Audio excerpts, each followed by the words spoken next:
সম্মুখ 1 নম্বর। দোকানের টাইম অনুযায়ী উপস্থিত হতে হইবে। 2 নম্বর, বেয়াদবি করিলে বেতন ছাড়া দোকান থেকে বাহির করিয়া দেওয়া হইবে। 3 নম্বর, দোকানে যার যার কাজ সময় মতন করিতে হইবে। 4 নম্বর, দোকানের প্রোডাক্ট সুন্দর করে সাজিয়ে গুছিয়ে রাখতে হবে।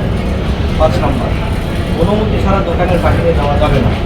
6 নম্বর, দোকানে ডিউটির সময় ভদ্রভাবে থাকতে হবে। 7 নম্বর, সবার সাথে মিলেমিশে কাজ করিতে হবে, বেয়াদবি করা যাবে না। 8 নম্বর, কাস্টমারের সাথে ভালোভাবে কথা বলতে হবে, সালাম দিয়ে কথা বলতে হবে।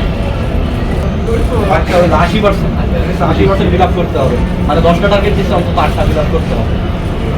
তারপর 10 নম্বর, ওয়াশ বা নিচে গেলে 15 মিনিটের সময় বেশি ব্যয় করা যাবে না।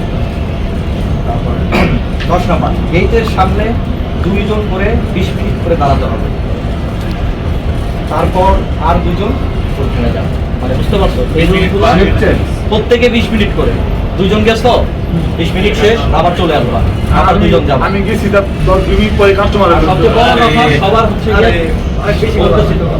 সবচেয়ে বড় কথা সবার হচ্ছে সেলের প্যারাটা মাথায় রাখতে হবে। কেন?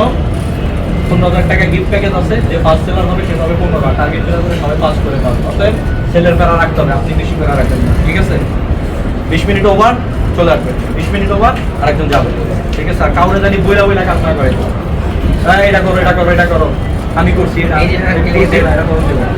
নিজ দায়িত্ব ওই মাল ওই জায়গায় আছে, ঠিক আছে? ওই জায়গায় মিসিং, এটা নিজের দায়িত্ব দিতে হবে। একটা শার্ট পুরে রয়েছে, মাল নাই, ওরা ভাবতে মতো দিতে হবে। কে করছে আইডিয়া এরকম দিলে এরকম পাওয়া যাবে।